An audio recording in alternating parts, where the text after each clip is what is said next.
Les mystères cachés dans les lignes de la Bible révèlent le point culminant du récit de l'échelle de Jacob. Depuis des générations, cette histoire fascine et intrigue l'humanité, transcendant les pages sacrées. L'expression « échelle de Jacob » a pris vie, transcendante les limites des Écritures. Elle est devenue le titre de films, de livres, de fleurs et a même donné son nom à des dispositifs électroniques. Mais quelle est donc l'origine secrète de cette expression énigmatique? Ce mystère se dévoile dans le livre de la Genèse, chapitre 28, où l'échelle mystérieuse de Jacob est mentionnée.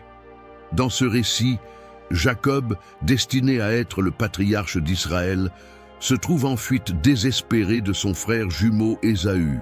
Il est révélé dans la Genèse 25 que Jacob a habilement trompé Ésaü, en lui faisant échanger son droit d'aînesse, un héritage d'une valeur inestimable, contre un bol de soupe, un prix apparemment bas pour une récompense si grande. Mais les ruses de Jacob ne s'arrêtent pas là. Dans la Genèse 27, il ose élever son jeu à un nouveau niveau, en se faisant passer pour son frère Ésaü pour tromper son propre père âgé et presque aveugle. Par cette ruse, il cherche à recevoir la bénédiction destinée au premier-né de la famille. Ce qui suit est un enchevêtrement de déceptions qui culmine avec Jacob, assumant non seulement les bénédictions physiques, mais aussi les bénédictions spirituelles de son clan. Un destin entrelacé par le mystère et l'astuce, le vol de la bénédiction et du droit d'aînesse de son frère aîné Ésaü. Les conséquences de cet acte résonnent à travers les âges, nous impliquant dans une intrigue ancestrale de tromperies et de secrets. L'échelle de Jacob nous transporte au-delà de l'évidence, nous amenant à explorer les recoins les plus profonds de la nature humaine. Que peut révéler cette histoire millénaire sur nos propres choix et dilemmes? Quel trésor caché se trouve entre les lignes de ce récit? Les réponses se trouvent dans le cœur de la Bible, attendant d'être dévoilées par ceux qui osent plonger dans la grandeur de ces mots. Dans la Genèse 27, verset 41, il est écrit « Ésaü haïssait Jacob à cause de la bénédiction que son père lui avait donnée. » Ésaü parlait sérieusement en disant cela, et sachant cela, leur mère Rebecca envoya Jacob se réfugier chez son frère Laban. Jacob espérait trouver une épouse et établir une nouvelle vie là-bas, en sécurité, loin de la colère de son frère. Avec la permission de son père, la Genèse 28, verset 5, dit « Alors Isaac envoya Jacob loin, à Padan-Aram, chez Bethuel, l'Araméen, frère de Rebecca, mère de Jacob et d'Ésaü. Jacob décida de camper seul sous les étoiles, fuyant avec rien d'autre qu'une pierre comme oreiller. À ce moment-là, le cœur de Jacob était probablement plein de regrets pour le passé, de solitude dans le présent et d'incertitude quant à l'avenir. Mais ensuite, l'histoire prend un tournant grandiose. Dans la Genèse 28, versets 11 à 22, nous lisons « Il arriva à un endroit où il passa la nuit, car le soleil était déjà couché. Il prit une des pierres de cet endroit, la plaça sous sa tête et se coucha là. Et il rêva. Une échelle était posée sur la terre, et son sommet atteignait le ciel. Et voici que les anges de Dieu montaient et descendaient par cette échelle. Et voici que le Seigneur se tenait au-dessus d'elle et dit « Je suis le Seigneur, le Dieu d'Abraham, ton père, et le Dieu d'Isaac. Cette terre sur laquelle tu es couché, je la donnerai à toi et à ta descendance. Ta descendance sera comme la poussière de la terre. Tu t'étendras à l'ouest, à l'est, au nord et au sud. Toutes les familles de la terre seront bénies en toi et en ta descendance. Voici, je suis avec toi, et je te garderai partout où tu iras. Et je te ramènerai dans cette terre, car je ne t'abandonnerai pas jusqu'à ce que j'aie accompli ce que je t'ai dit. » Alors Jacob se réveilla de son sommeil et dit « Sans aucun doute, le Seigneur est en ce lieu, et je ne le savais pas. » Il eut peur et dit « Que ce lieu est redoutable et merveilleux. Ce n'est autre que la maison de Dieu, c'est la porte des cieux. » Alors Jacob se leva de bon matin, prit la pierre qu'il avait placée sous sa tête et la dressa comme une colonne, un monument à la vision qu'il avait eue, et versa de l'huile sur son sommet pour la consacrer. Il appela cet endroit Bethel, la maison de Dieu. Le nom antérieur de cette ville était Luz. Alors Jacob fit un vœu disant, « Si Dieu est avec moi, me garde dans ce voyage que je fais, me donne de quoi manger et des vêtements à porter. Et si je retourne en paix à la maison de mon père, alors le Seigneur sera mon Dieu. Cette pierre que j'ai dressée comme colonne sera la maison de Dieu, un lieu sacré pour moi. Et de tout ce que tu me donneras, je te donnerai la dîme comme offrande pour exprimer ma gratitude et ma dépendance envers toi. » Ceci est la première rencontre surnaturelle de Jacob avec Dieu, et cela ressemble à celle d'Abraham dans la Genèse 15. Il convient de noter que Jacob avait presque le même âge qu'Abraham, lorsque Dieu lui dit de quitter sa maison et de voyager vers une nouvelle terre. Une échelle dressée sur le sol est plus précisément exprimée comme une rampe ou une échelle semblable à un monticule construit contre une ville fortifiée. Jacob ne reçut pas seulement une vision de Dieu, mais aussi un message. La parole pour Jacob confirma la promesse faite à Abraham et Isaac. Sa descendance serait comme la poussière de la terre, et toutes les familles de la terre seraient bénies en lui. Quand Jacob se réveilla de son sommeil, il savait exactement ce qui s'était passé. Il conclut, « Certes, le Seigneur est en ce lieu, et je ne le savais pas. » Le lieu avait changé, c'était encore le désert, avec seulement une pierre comme oreiller, mais Dieu était apparu en ce lieu.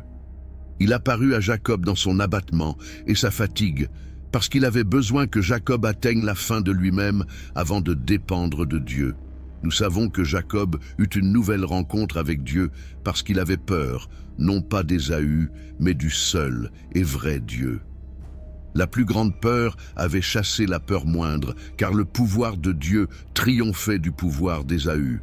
Jacob s'était endormi à un endroit déterminé, mais après avoir vu Dieu, il se réveilla et donna à l'endroit le nom sacré de Bethel, qui signifie « maison de Dieu ». Ce qui était auparavant un lieu sombre fut transformé en un espace sacré. Rien n'avait changé dans la situation de Jacob.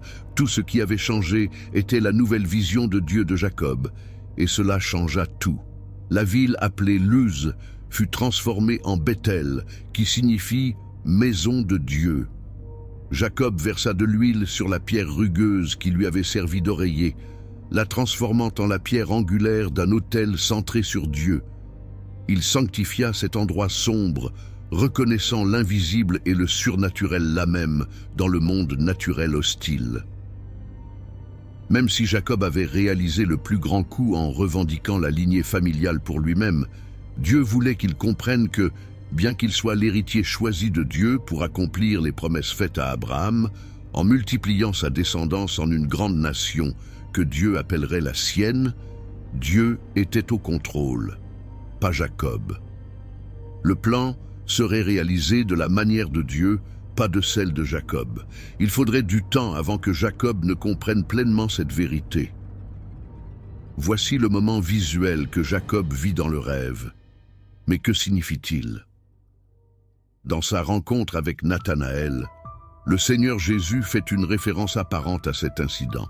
Nathanaël avait rencontré Philippe et, après avoir éprouvé une joie renouvelée, Philippe était impatient de partager cela avec quelqu'un.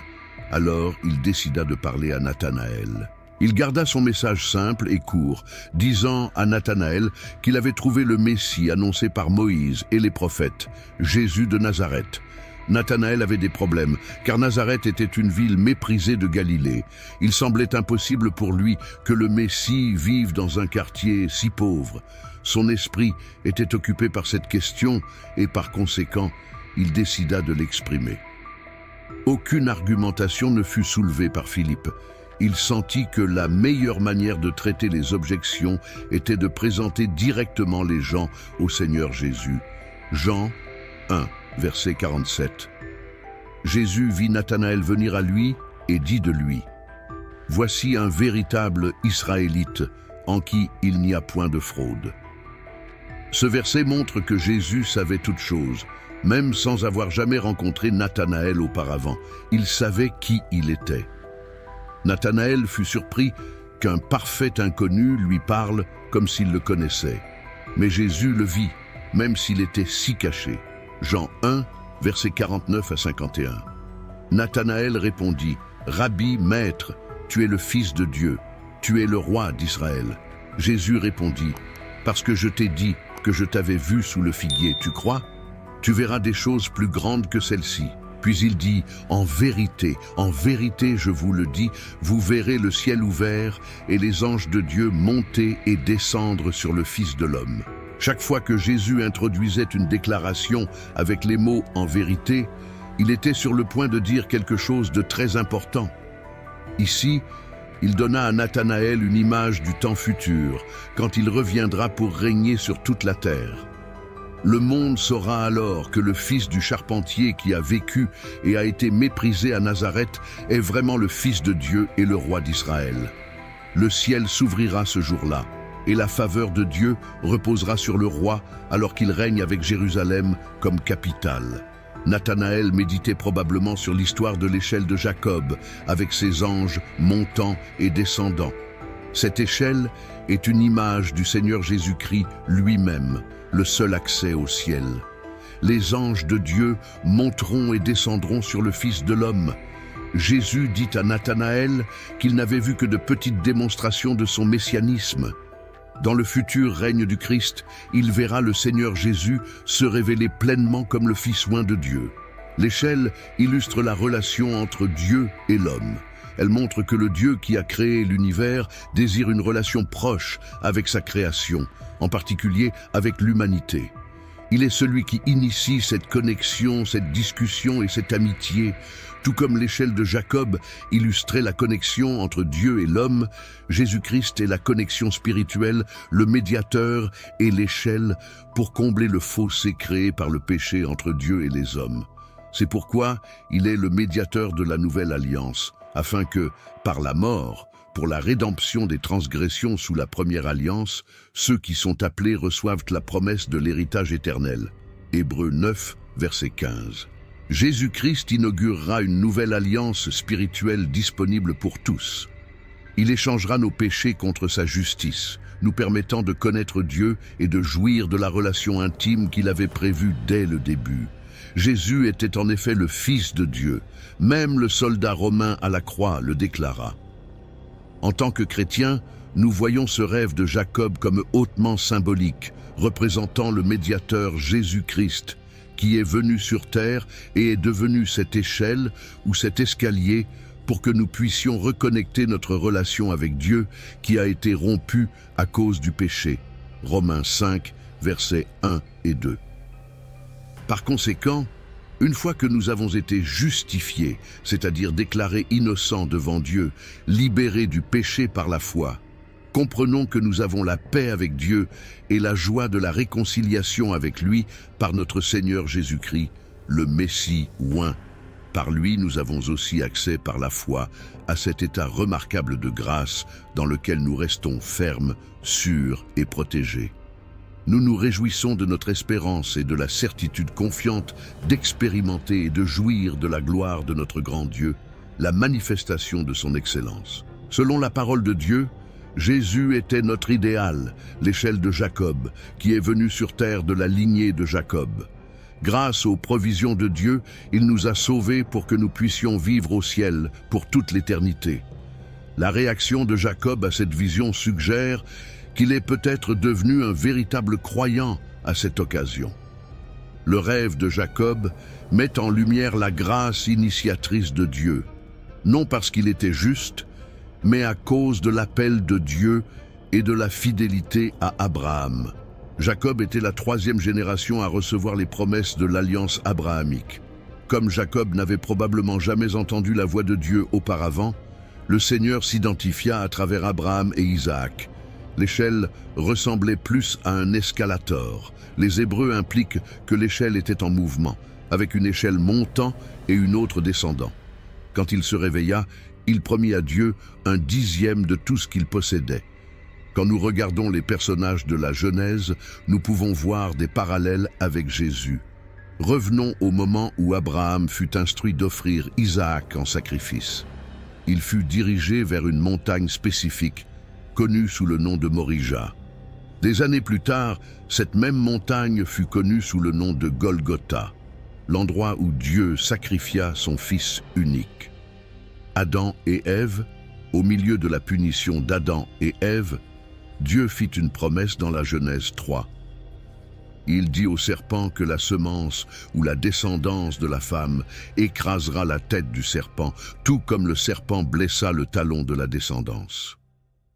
Un talon blessé n'est pas fatal, mais une tête écrasée l'est. Et c'est la première promesse qu'un jour Dieu vaincra Satan de manière fatale. Nous savons maintenant qui a lié l'homme fort et détruit ses œuvres. La victoire finale viendra par le Christ, la semence de la femme. Dans la Bible, Dieu communiquait souvent avec les gens par des rêves, leur fournissant des informations importantes et les guidant dans les actions qu'il avait prévues pour eux. Il nous parle aujourd'hui par sa parole écrite, la Bible, qui contient de nombreuses histoires comme celle de Jacob et des principes spécifiques et clairs par lesquels il veut que nous vivions. Dieu nous parle aussi par le Saint-Esprit lorsque nous prions, écoutons des sermons et des psaumes, interagissons avec d'autres croyants et passons du temps seuls avec lui. La clé est de pratiquer la parole et de ne pas seulement la lire ou l'écouter. L'histoire de Jacob montre que même lorsque nous décevons ou ne donnons pas notre loyauté complète à Dieu, il ne nous abandonne pas. Il attend que nous lui remettions complètement nos cœurs.